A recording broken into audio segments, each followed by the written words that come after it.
നടന്ന തിരുവനന്തപുരം ജില്ലാ നേതൃയോഗത്തിൽ നിന്ന് വി ശിവൻകുട്ടി മാറി നിന്നു. കാരണം നമുക്കറിയാം ശിവൻകുട്ടി ഏത് ഇതുണ്ടെങ്കിലും യോഗം ഉണ്ടെങ്കിലും അവിടെ ഉണ്ടായിരിക്കും. മന്ത്രിയായിരുന്ന സമയത്തും അങ്ങനെ തന്നെയായിരുന്നു. പക്ഷെ ഇന്നത്തെ യോഗത്തിൽ നിന്ന് മാറിയിരുന്നു. കാരണം ബി ജോയിയെ സെക്രട്ടറിയെ തിരഞ്ഞെടുത്തതിൻ്റെ പേരിൽ. അപ്പോൾ ഓരോ കാരണത്തിൻ്റെ പേരിൽ CPM ഒരു വിയോജിപ്പ് നടന്നുകൊണ്ടിരിക്കുകയാണല്ലേ. ഇപ്പോൾ നിലവിൽ CPM കേരളത്തിൽ നേരിട്ടുകൊണ്ടിരിക്കുന്ന സാഹചര്യത്തിൽ ഇവർക്ക് ഏറ്റവും വലിയ തിരിച്ചടിയാണ് ഈ CPM-ന്റെ ഉള്ളിലുള്ള ഭിന്നത. അതിപ്പോൾ മറന്നേക്ക് വെളിയിൽ വന്നിരിക്കുകയാണ് വി ശിവൻകുട്ടിയുടെ ആ ഒരു ഒഴിവായി നിൽക്കുന്നതിലൂടെ. ഇപ്പോൾ വി ജോയ് തന്നെയായിരുന്നു കഴിഞ്ഞ തവണ. അപ്പോൾ എ റഹീം അതുപോലെ വി ജോയ് ഇവർ രണ്ടുപേരുമായിരുന്നു കുറച്ച് ദിവസങ്ങളായി നമ്മുടെ തിരുവനന്തപുരം CPM ജില്ലാ കമ്മിറ്റിയുടെ സെക്രട്ടറിമാർ. ഇപ്പോൾ അടുത്ത ഒരു ഊഴം അല്ലെങ്കിൽ ഇനി വി ശിവൻകുട്ടി ആകണമെന്ന് അല്ലെങ്കിൽ ഒരു വിഭാഗം പ്രവർത്തകർ ആഗ്രഹിച്ചിരുന്നെങ്കിലും അല്ലെങ്കിൽ ഒരു അഭ്യൂഹം ഉയർന്നെങ്കിലും അദ്ദേഹത്തിന്റെ പേര് അവിടെ തഴയപ്പെടുകയായിരുന്നു. ഈ കടകംപള്ളി പോലെയുള്ളവരുടെയൊക്കെ ഒരു പിന്തുണ ഈ വി ശിവൻകുട്ടിക്ക് ഉണ്ടായിരുന്നപ്പോഴും പക്ഷേ ആനാവൂർ നാഗപ്പൻ പോലെയുള്ള ചിലർ ഈ വി ജോയ് തന്നെ മതി എന്നുള്ള ഒരു നിലപാടിലാണ്. നിലവിൽ വർക്കല MLA ആണ്. MLA ആയിരിക്കുന്ന ഒരു വ്യക്തി പാർട്ടി സെക്രട്ടറി ആയിരിക്കുന്ന ഒരു സാഹചര്യം ഉണ്ടാവരുത് എന്ന് ഇവരുടേതായിട്ടുള്ളത് തന്നെ ഇവർക്ക് തന്നെ ഒരു നിയമം ഉള്ളതാണ്. അവരുടെ തന്നെ അലിഖിതമായിട്ടുള്ള ഒരു നിയമമാണ്. പക്ഷെ അതെല്ലാം തെറ്റിച്ചുകൊണ്ടാണ് വി ജോയിയെ പിന്നെ വീണ്ടും ജില്ലാ സെക്രട്ടറി ആയി തന്നെ തുടരുന്നത്. അപ്പോൾ അതിൽ പരസ്യമായുള്ളൊരു വിയോജിപ്പാണ് വി ശിവൻകുട്ടി ഇന്ന് അവിടെ കാഴ്ചവെച്ചത്. കാരണം കുറച്ച് ദിവസങ്ങളിലായി ഈ ഒരു വിയോജിപ്പ് പരസ്യമായിരുന്നെങ്കിൽ പോലും ഇന്ന് അത് വളരെ പ്രകടമായി എന്നുള്ളതാണ് മറ്റൊരു വസ്തുതാപരമായ കാര്യം. ഇപ്പൊ പറഞ്ഞല്ലോ ചേട്ടൻ, അവർക്ക് തന്നെ ഒരു നിയമം ഉണ്ടായിരുന്നത് അത് MLA ആയിട്ടുള്ളവരെ ജില്ലാ സെക്രട്ടറി ആക്കില്ല എന്ന്. എന്നിട്ട് വി ജോയിയെ തന്നെ ഇതാക്കണം, ശിവൻകുട്ടി പോലുള്ള മുതിർന്ന നേതാവിനെ വേണ്ടാന്ന് വെക്കണമെങ്കിൽ അതിന്റെ കീഴിൽ എന്തെങ്കിലും ഒരു ഇത് കാണത്തില്ലേ? അതാണ് നേരത്തെ പറഞ്ഞ ഒരു വിഭാഗീയത. അതായത് ഈ CPM-ന്റെ തലസ്ഥാനത്തെ തന്നെ ഒരു CPM-ലെ ഒരു വിഭാഗീയത പ്രകടമായി വരുന്നത്. അതായത് വി ശിവൻകുട്ടി ആണെന്ന് ഒരു അഭ്യൂഹം ഉയർന്നപ്പോൾ തന്നെ അതിനെ മറികടക്കാനുള്ള ഒരു തന്ത്രമായിരുന്നു വി ജോയ് ചെയ്തത്. കോടിയേരി ബാലകൃഷ്ണന്റെ വിയോഗത്തിന് ശേഷം പാർട്ടി സെക്രട്ടറിയായി വന്നത് MV ഗോവിന്ദനായിരുന്നു. ആ സമയത്ത് അദ്ദേഹം ഇതായിരുന്നു. ആ മന്ത്രിസ്ഥാനം MLA സ്ഥാനം ഉപേക്ഷിച്ചിട്ടാണ് അദ്ദേഹം പാർട്ടി സെക്രട്ടറി സംസ്ഥാന സെക്രട്ടറി സ്ഥാനം ഏറ്റെടുത്തത്.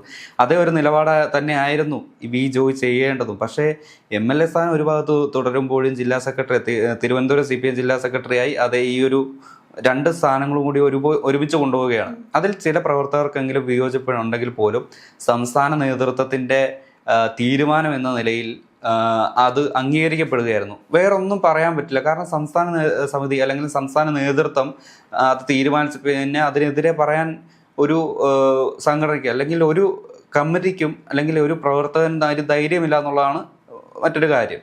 അപ്പം പിണറായിക്ക് എന്ത് പറ്റിയാലും പാർട്ടിക്ക് എന്ത് സംഭവിച്ചാലും ആദ്യം ഓടി വരുന്ന ഒരു വ്യക്തിയാണ് ശിവൻകുട്ടി. അപ്പോൾ ശിവൻകുട്ടി ഇത്രയൊക്കെ എതിർപ്പ് പ്രകടിപ്പിച്ചു, ഇന്നത്തെ സമ്മേളനത്തിൽ പോലും ആകില്ല, എന്നിട്ടും തീരുമാനിച്ചിരിക്കുന്നത് വി ജോയി തന്നെ തുടരും എന്നാണ്. അപ്പം വി ശിവൻകുട്ടി ഇതിൽ നിന്ന് മാറി നിൽക്കാൻ ചാൻസ് ഉണ്ടോ CPM-ൽ നിന്ന്?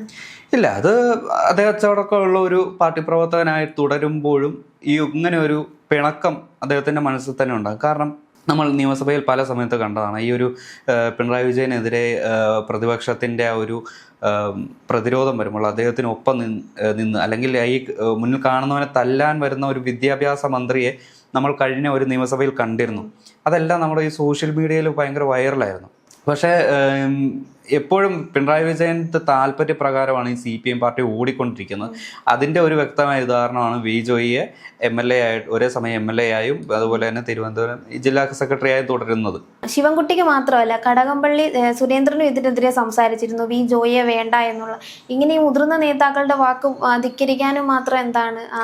എനിക്ക് തോന്നുന്നത് എന്താണെന്ന് വെച്ചാൽ ഈ തിരഞ്ഞെടുപ്പിൽ തോറ്റത് കൊണ്ട് അവരുടെ ആ ഒരു പാർട്ടിയിലെ സ്വാധീനം അല്ലെങ്കിൽ ആ ഒരു പാർട്ടിയിലെ ജനകീയത നഷ്ടമായി എന്നാണ് തോന്നുന്നത്. ഇപ്പോഴും വി ജോയ് വർക്കലയിലെ MLA തന്നെയാണ്. അതുകൊണ്ട് തന്നെ അധികാരത്തിലുള്ളവർ തന്നെ ഈ പാർട്ടിയെ നയിക്കട്ടെ എന്നുള്ള ഒരു നിലപാടായിരിക്കും സംസ്ഥാന നേതൃത്വത്തിന്റെ ആ ഒരു തീരുമാനത്തിന് കാരണം. തോറ്റുപോയത് കൊണ്ട് മാത്രം വി ശിവൻകുട്ടിയെ ജില്ലാ സെക്രട്ടറി സ്ഥാനത്തേക്ക് കൊണ്ടുവരില്ല എന്നത് CPM-ന്റെ എന്താ പറയുക, അതൊരു നെറുകെട്ട തീരുമാനം തന്നെയാണ്. കാരണം അദ്ദേഹത്തെ പോലൊരു പരിചയസമ്പന്നോ അല്ലെങ്കിൽ പാർട്ടിയോട് കമ്മിറ്റ്മെന്റ് ഉള്ള ഒരു നേതാവിനെ ഒഴിവാക്കി അല്ലെങ്കിൽ വെട്ടിയൊതുക്കി വി ജോയിയെ കൊണ്ടുപോയി അവിടെ സ്ഥാപിക്കുന്നത് CPM-ന് തന്നെ അണികൾക്കിടയിൽ തന്നെ ഒരുപാട് അസാരസ്യം ഉണ്ടാകുന്നതിന് കാരണമാണ്. ഇപ്പോൾ വെട്ടിയൊതുക്കൽ എന്ന് പറഞ്ഞാൽ CPM-ന് അത്ര പുത്തരിയുള്ള കാര്യമൊന്നുമില്ല. അതായത് ഈ നമ്മുടെ KK ശൈലജ ടീച്ചറെ പോലെയുള്ള ഒരുപാട് നല്ല നല്ല നേതാക്കളെ വെട്ടിയൊതുക്കിയ പാരമ്പര്യമുള്ള CPM പാർട്ടിയാണ്. അപ്പോൾ KK ശൈലജയെ വെട്ടിയൊതുക്കാമെങ്കിൽ ശിവൻകുട്ടിയെ വെട്ടിയൊതുക്കുന്നത് ഇവർക്ക് തികച്ചും നിസ്സാരമായിട്ടുള്ള കാര്യമാണ്. എന്തായാലും തെരഞ്ഞെടുപ്പ് തോൽവിക്ക് ശേഷം ജയിച്ചില്ല, തോറ്റു കഴിഞ്ഞപ്പോഴത്തേക്ക് അതിലും ഉണ്ട് CPI-യിലായാലും CPM-ലായാലും സ്ഥാനത്തെ ചൊല്ലിയുള്ള തർക്കം കുറച്ച് ദിവസങ്ങളായിട്ട് ഇത് തന്നെ തുടരുകയാണ്. അതെ, ഇപ്പൊ CPM-ലെ പോലെ തന്നെ നേതൃമാറ്റം ആവശ്യപ്പെടുകയാണ് CPI. ഇപ്പോ ബിനോയ് വിശ്വത്തിനെതിരെ ഉയർന്നു വന്ന ആരോപണങ്ങളോ അല്ലെങ്കിൽ അദ്ദേഹത്തിനെതിരെ വന്ന നേതൃമാറ്റം വേണമെന്ന അണികളുടെ ആവശ്യം നമ്മൾ കഴിഞ്ഞ ദിവസം തന്നെ സംസാരിച്ചിരുന്നു. ഇപ്പോൾ കൊല്ലത്തെ ജില്ലാ കമ്മിറ്റിയിലാണ് ഇതുപോലത്തെ രൂക്ഷമായ വിമർശനം വരുന്നത്. അവിടുത്തെ മന്ത്രിയായ ചടയമംഗലത്ത് നിന്ന് മത്സരിച്ചിരുന്ന ചിഞ്ചു റാണിയെ മരുന്നിന് പോലും കൊള്ളില്ല, അല്ലെങ്കിൽ മന്ത്രിസ്ഥാനത്ത് ഇരുത്താൻ അല്ല പഞ്ചായത്ത് പ്രസിഡന്റ് ആക്കാൻ പോലും കൊള്ളില്ല എന്ന് വിമർശനം കൊല്ലം ജില്ലാ കമ്മിറ്റിയിൽ നിന്ന് ഉയർന്നിരുന്നു. ഇപ്പോ ഇടത് സംഘടനയ്ക്ക്, അതായത് CPM-നും CPI-ക്കും ഒരേപോലെ ഒരു പ്രതിസന്ധിയാണ്. അത് ഉൾപാർട്ടി ആയാലും ഇനി പുറമേ നിന്നായാലും ഒരു അണികളുടെ ഒരു രോഷമാണ് നമുക്ക് കാണാൻ കഴിയുന്നത്. പാർട്ടിക്കുള്ളിൽ നിന്നാണെങ്കിലും പാർട്ടിയിൽ പുറത്തായാലും കോൺഗ്രസിൽ നിന്നെല്ലാം CPM-ന് കിട്ടുന്നത് വല്ലാത്തൊരു അടി തന്നെയാണ്. അതെ, അതായത് ഈ ഒരു വിഭാഗീയത നിലനിൽക്കുമ്പോഴും ED-യുടെയും അതുപോലെ SIT-യുടെ ഒക്കെ ഒരു അന്വേഷണത്തിന്റെ ഒരു എന്താ പറയുക, ഒരു നീരാളിപ്പിടുത്തത്തിൽ മുങ്ങിക്കൊണ്ടിരിക്കുകയാണ് CPM. കേരളത്തില് CPM ഏറെ പ്രതിസന്ധി ഘട്ടത്തിലാണ്. അത് ശരിക്കും പറഞ്ഞാൽ അവർ നന്നായിട്ട് സ്ട്രഗിൾ ചെയ്യുന്നു. അപ്പം അതിനിടയിൽ ഈ അണികളെല്ലാം ഒരുമിച്ച് നിന്ന് അതിനോടെതിരെ ഫൈറ്റ് ചെയ്യുക, അല്ലെങ്കിൽ നേതൃത്വത്തിന് പുതിയൊരു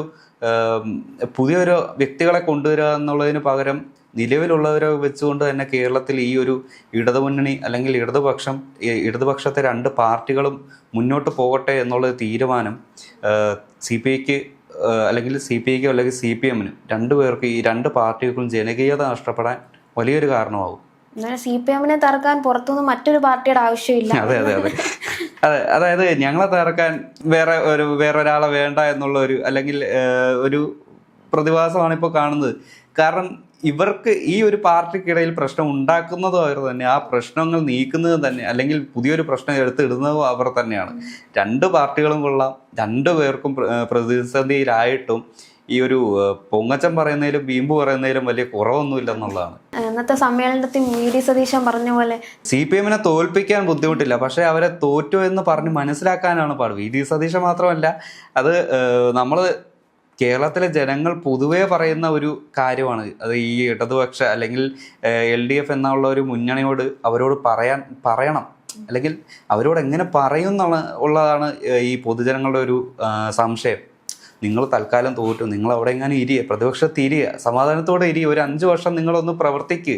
ജനങ്ങളുടെ ഇടയിൽ നിങ്ങളൊരു ഐക്യത്തോടെ, നിങ്ങൾ പാർട്ടിക്കുള്ളിൽ തന്നെ ആ ഒരു ഐക്യത്തോടെ നിങ്ങൾ പ്രവർത്തിക്ക്.